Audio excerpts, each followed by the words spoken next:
Good afternoon. Welcome to the Big Show. The Big Show comes at you every day about 5 o'clock. We try and do it about 5 o'clock every single day. We try and break down everything that goes on in the world of Pittsburgh sports, no matter what it is. We always have a good time with it, of course, and we try and make sure that we touch on every single thing that is important and pertinent to Pittsburgh sports. Now, it's a weird week because the Steelers are off. And when the Steelers are off, basically what happens is we have to manufacture for a few days some subjects. That's just how it is. I mean, you want to talk about the Steelers, but again, when the Steelers have a bye week, most people are just not engaged that much. The Big Show brought to you, by the way, by FanDuel Casino. Get the FanDuel, the app. You can download it and get whatever you want in terms of betting, in terms of lines, in terms of whatever else. Also, we're brought to you by Archie's on Carson Street. Get down to Archie's, home of the 80-cent wings and also home of the Paul Zeise grilled cheese sandwich. So get down to Archie's and tell Archie I said hello when we get there. When you get there. At the end of the day, like I said, when we talk about the Steelers, we talk about a team that's not going to be playing again until not this week, but next week. And so, therefore, you kind of have to figure some things out. One of the things I'll tell you is that I look at the AFC now, and it's a lot less scarier. It's a lot less scary than it was. It really is. It's a lot less scary to me than it was. And I think part of it is just because some of the teams we thought were going to be really good just aren't going to be that good anymore. Or they're beat up. Or they're going to lose, they're going to lose some players for a couple of weeks. And all of a sudden now you look at the Steelers' opportunity and you say to yourself, I think they have a real opportunity probably to go and make a run, not just at the playoffs, but also they have a chance to maybe make a run at the idea that they could actually win the AFC. That's the reality. Because the reality is, the AFC is probably a little different today than it was even 2 or 3 weeks ago. Start with the teams that we thought were going to be really good. How about the Ravens? Remember the Ravens? The Ravens are going to be one of the best teams in football, yada, yada. They're going to, be a team that everybody's got to worry about. They're going to be a team that is basically, really, really, really good. Maybe one of the best teams in the NFL. And then what happens? The Ravens lose a couple of games, A. B, they lose a couple of key players on defense, and now they've actually lost their quarterback for at least 2 weeks, if not 3. If you take him off that team, I mean, it's very, very clear that over the next 3 weeks, they could lose at least 2 games. That puts them at 5 losses. And really, with 9 games to play, not a lot of room for error, especially if they're going to try and win the AFC North. So I look at it from that standpoint, and I'm telling you, I'm not saying the Ravens are done, but if Lamar Jackson misses more than 2 or 3 games and they don't find a way to win once at least when he's gone, you can put a fork in the Ravens. We've seen the Bengals without Joe Burrow now. They're just not very good, period. They're just not very good. Without Joe Burrow, not only are they not very good, they're awful. And they've been awful. They've gotten blown out. Blown out 2 weeks in a row. They don't have a good defense. Without Joe Burrow, they don't have a very good offense. They've just been one of these teams that has sort of existed. And I think that's important. So you take the Bengals out of the equation. I don't know anybody that thought the Dolphins were legitimately going to be good. The bottom line is they're not very good, and they have no chance really of getting into the playoff hunt. The Jets stink. The Patriots are what they are. Maybe they're a 9-8, 8-9 type of team. But as you go down the list in the AFC, There's the Bills, and I'll tell you, I think the Bills have some personnel issues. I don't think their offensive line is great.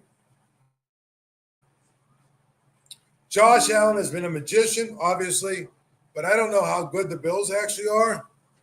And I just don't know, really, when I look at it. I don't know that their offensive line is quite good enough. And quite frankly, I'm not sure if their defense, when they start playing better teams, we'll see. All I'm trying to tell you is I think that basically when you look at it from that standpoint, the Bills might be still a team you got to worry about. But other than that, the Chiefs are interesting. The Chiefs have looked mortal. And when I say mortal, I mean mortal. Now, this past week, they beat up the Ravens. But again, Lamar Jackson got hurt.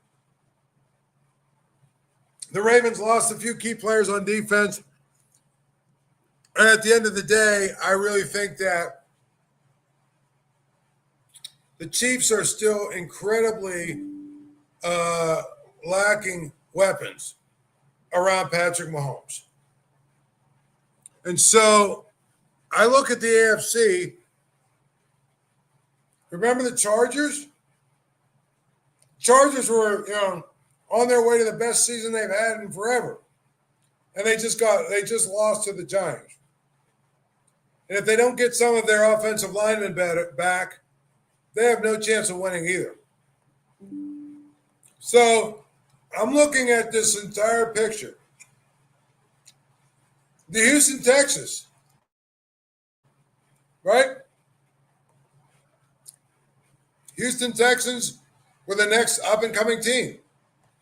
They've struggled. They look painfully average pretty much on both sides of the ball. All I'm telling you is I look at this AFC and I say to myself, I think, honestly, it is open, wide open for the Steelers. Now, the Steelers have to be good, right? Now, they have to win games. They have to continue to do what they're doing. But I think it's all, very easy for me to see that if they really, really want to, have an opportunity to get in there, they do have that and will have that opportunity. Because I think the AFC is there for the taking. Like I said, the Chargers were the cat's meow. They just lost a game. They just lost a game to one of the worst teams in football. And they got a bunch of offensive linemen hurt in the process. And their offensive line wasn't great to begin with. I look at the Broncos. I don't know what to make of them. Maybe Bo Nix is going to be really good in his second year, but I don't even know about that. I'm just telling you, when I look at the Steelers' ability to compete, it's not even about the Steelers right now. It's about the rest of the league is bad. I mean, the Steelers' next two games are the Browns and the Bengals. They should sweep those games and not even really have to sweat that much. The Packers have been bad for the last couple of weeks. Maybe the Colts, but of course the Colts aren't going to be in Indianapolis. They'll be in Pittsburgh. I mean, I think the Steelers win their next 4 games. You want to tell me they stubbed their toe and with the Chargers? Maybe. But then they've got the Bengals, the Bears. So they have far more leeway and margin for error. After that, they've got back-to-back weeks against the Bills and the Ravens, and maybe Lamar Jackson's back, so it's a tougher game. But by that point, the Steelers should be well on their way to the playoffs. I just think when you look at the entire picture, really, when you look at the entire picture, so it's just one of those things where I feel like you've got to understand, honestly, you got to understand that there is just not going to be that many teams left standing, I think, by the end of this season. So, we talk about playoffs all the time. The Steelers have struggled to win in the playoffs. I don't know. There's no reason why they shouldn't be able to win in the playoffs this year. People are pointing to like Jacksonville, I think it's 3-1. The Colts are 3-1. I'm not sure I'm sold on either of those teams yet. So it's just going to be, an interesting run and all of the different things that are there, but it's all there for the Steelers to compete. It's all there for the Steelers to be as good as they want to be. It's all there for them to be in the playoff hunt within the AFC.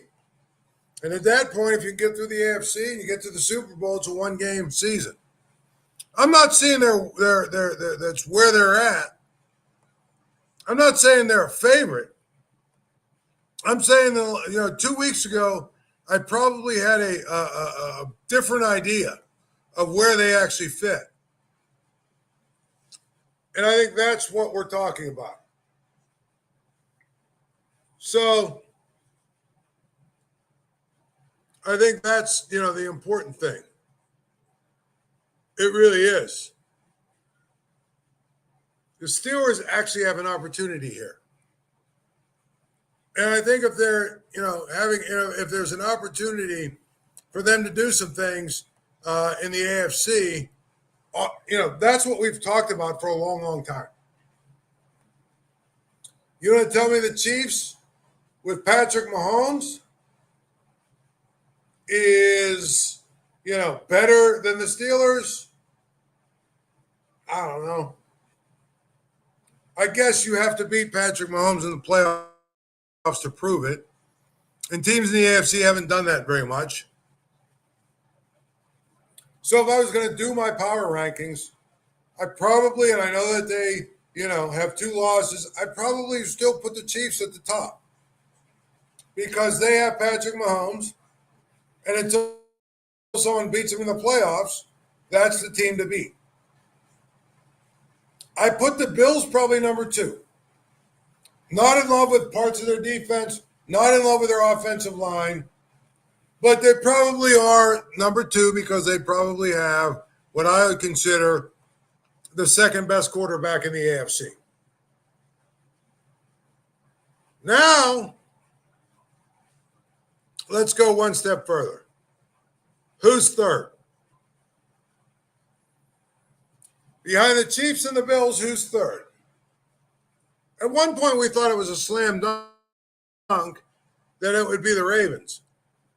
I just don't know if that's the case, to be honest. I think the Ravens probably are teetering on having a season that blows up and never really fulfilling, what they could be with all the players that they've had.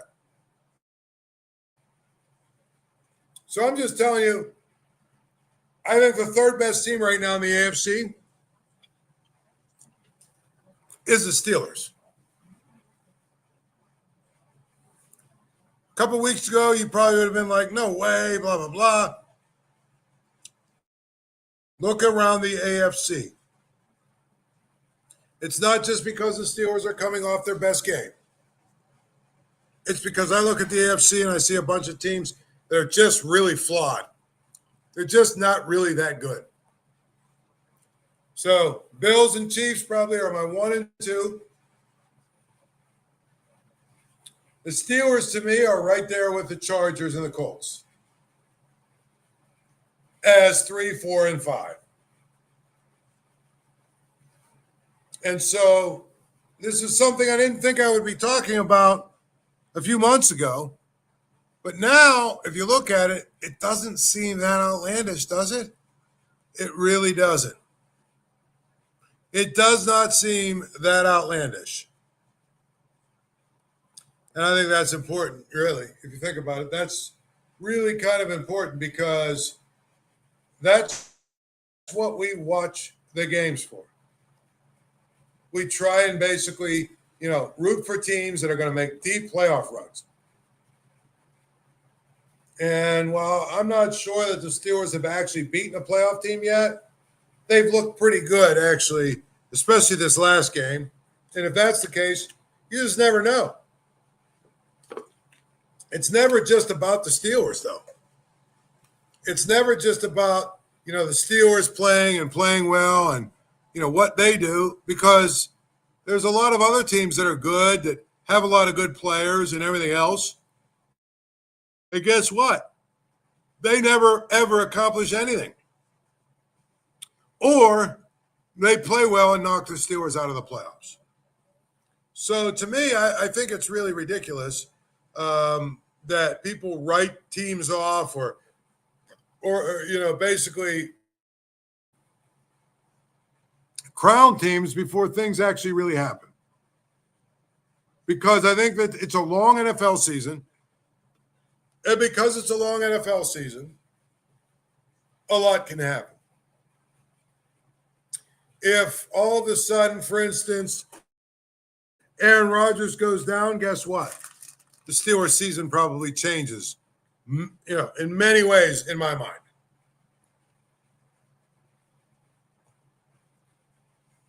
By the way, you can find baseball games tonight if you want to watch baseball. And right now, the Padres are beating up the Cubs. But let's go a little bit later. The Yankees are on the verge of elimination against the Red Sox. If you go to your FanDuel Casino app, download the app, you will see that the Yankees are heavy favorites again tonight.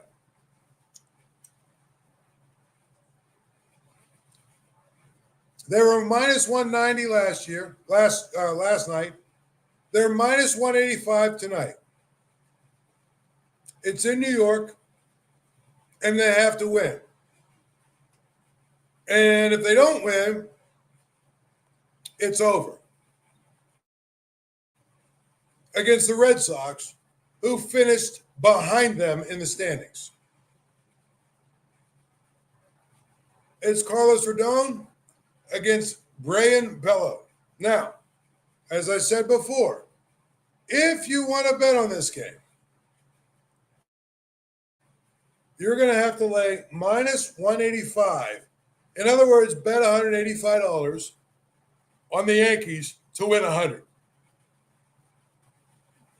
When it comes to the Red Sox, you are going to have to bet $100 to win 155. Because they're plus 155. The Yankees are minus 185. There's a couple things at play. Number one, it's pretty clear that with their backs against the wall, Vegas expects the Yankees to come out swinging. But you can go to your FanDuel Casino app.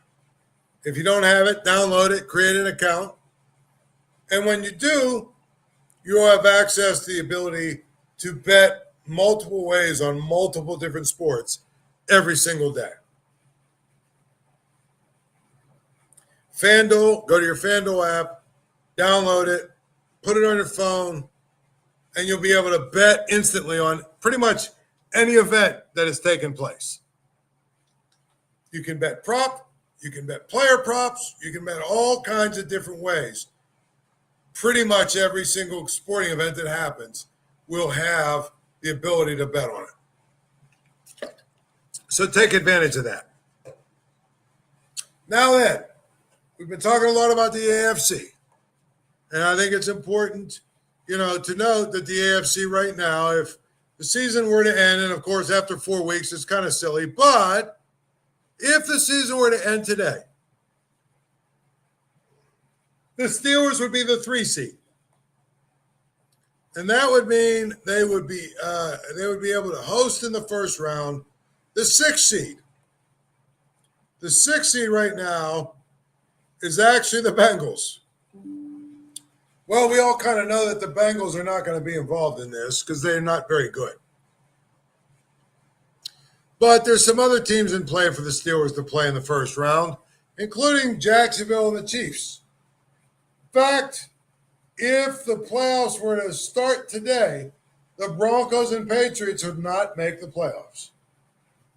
The Chiefs would be the 7th seed, which means the Chargers would have to play them in the first round. The 6th seed would be the Bengals. They would play the Steelers in the first round. And Indianapolis and Jacksonville would play in the first round as the 4 or 5 seeds. At the end of the day, none of that really matters yet. But it is kind of interesting to see, if you're into the quote-unquote horse race of the NFL season, it is kind of interesting to see how it's all going to unfold as we go down the stretch. The healthiest team, the team that has a little bit of luck when it comes to injuries, those are the teams that are going to survive and get through it. But again, I would tell you, I think that really, at the end of the day, the teams that are balanced on offense, run the football well, and pass the ball well, and they're able to stop the run with their front seven, those teams are probably the teams that you look at and say they're a notch above. Because, again, I don't necessarily know that I agree with the idea that some of these teams that people have crowned already are different than who they look like right now. Again, I don't know. For instance, the Colts. I just don't know how good the Colts really are. I know where they're at in the standings. I've watched them play. I just don't know how good they really are. Jacksonville has put on a little bit of a mirage, I think. I think we'll figure out pretty quickly. That team isn't very good. And so it's just going to be interesting to watch how it all unfolds. But if you're a Steeler fan, you got to be pumped up and you got to feel good, because if you think about it, the road has opened up considerably given all the injuries that have gone on. I mean, Lamar Jackson, maybe he's back in 2 weeks. But say he's out 3 or 4 weeks, it's clear the Ravens could legitimately lose 4 weeks in a row. And when you're trying to win a division title, that is not easy to overcome. I could legitimately see the Bengals losing their next 10 games because I don't think Jake Browning is very good. It's just an observation. The Steelers are in position and they have an opportunity to go win. But they've got to make sure that they handle the business they're supposed to handle. I mean, you can make the playoffs pretty much if you just win all the games you're supposed to win. Steelers haven't been good at that. But let's go through the rest of their schedule. 13 games. Let's concede the Browns and the Bengals back-to-back 4 times. Those are 4 wins. The Steelers better win all 4 of those games, and they should. Packers at home, I mean, I could absolutely see the Steelers winning that game. Colts at home, the Steelers should win that game. So let's say they split those 2. You look at the guys, and all of a sudden you say, you split those 2 games, and all of a sudden you're talking about a team that is going into like week 9 or something with 2 losses.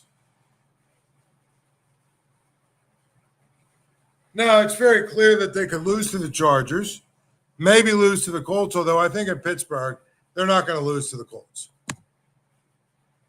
But the Bengals, they play the Bears. Okay, look at the Bills games. Traditionally, that's been a split. But the bottom line is, the Bills, they're only going to get them once. They're only going to get them once. I think if you beat both the Browns and the Bengals twice and you split with the Ravens, you're 5-1. That probably puts you in a really good place when it comes to the division title. It really does, if you think about it. You can go 5-1 against your division, which I think they can. then I would tell you, if they go 5-1, there's an opportunity for them to do the things they need to do. Period. And I think that's what it comes down to. Honestly.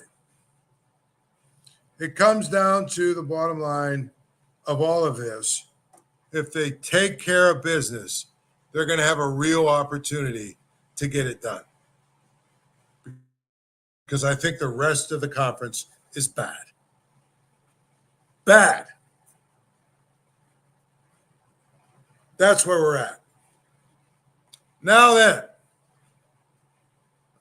the Pirates unloaded on a bunch of, their pitching coach and a couple of people like that. I mean, they do this every year. It's sort of like the deck of the Titanic where they just continue to basically, shuffle the deck and hope that something works. They got Donnie Kelly in place. I'm glad. I'm happy for them. But to me, you know what? Getting rid of a few of your assistant coaches is not going to be good enough. If they're serious, they'd let Donnie Kelly hire his own staff. From all of the people that he's worked with, all of the people over the time, he would consult with Jim Leland. But that's not how the Pirates do things, is it? The Pirates do things the way that they can do. I swear they find a way to make sure that they basically troll their own fans. They get everybody, in their own fan base all worked up with just about every single move they make. And to me, you're getting to a point where you don't have any more of these fake moves to do. If you're not going to get rid of the owner, it's not going to change. If you're not going to get rid of the general manager and president of operations, it's not going to change either. So I think that's a problem to me. I do. I believe that's a problem. They're basically just trying really hard to troll anybody that cares about the team anymore. And you'll never convince me that they're not. One of the strengths of the team was the pitching rotation, and guess what? They fired the pitching coach today. I don't know how you do that or why you do that, but they did that today. A couple of other coaches they changed. Again, until the owner changes, who cares what they're doing? Doesn't really seem to matter. And I think that's a big, big problem. Because they don't care. One of the questions I got from somebody was in relation to the fact that, if you think about it, the Pirates since 2015 have made pretty much every wrong move. And the question is, what could they do to make a good move? And I'm going to tell you, the simple answer for that is get rid of the owner, which won't happen. Okay, then get rid of the general manager, which won't happen. So if you're a serious inquiry and you're asking me what could make it better, what off-season thing could make it better, absent of those two things, I'm not sure it gets better. And if we're sitting here next year and it's a 71, 72, 73, 75 win season, we talk about how they wasted an entire year trying so hard. An entire offseason and therefore an entire offseason and then it basically by extension, an entire offseason, they've wasted. And to me, it's not acceptable. It's amazing how many different ways people try and justify what Bob Nutting does. But at the end of the day, he doesn't do good enough. And he's not one of those people that seems to care. And that's the problem. There's probably a lot of guys and females in that organization that do care. that really, really get irritated by the way that, the management, the top management acts, in that they don't care, at least by their actions. And if they don't care, why should we? We'll do it again tomorrow. Thank you for checking out this content from Post-Gazette Sports. If you watch this video on YouTube, please like the video and subscribe to our channel. For all of the sports coverage the Post-Gazette has to offer, visit post-gazette.com.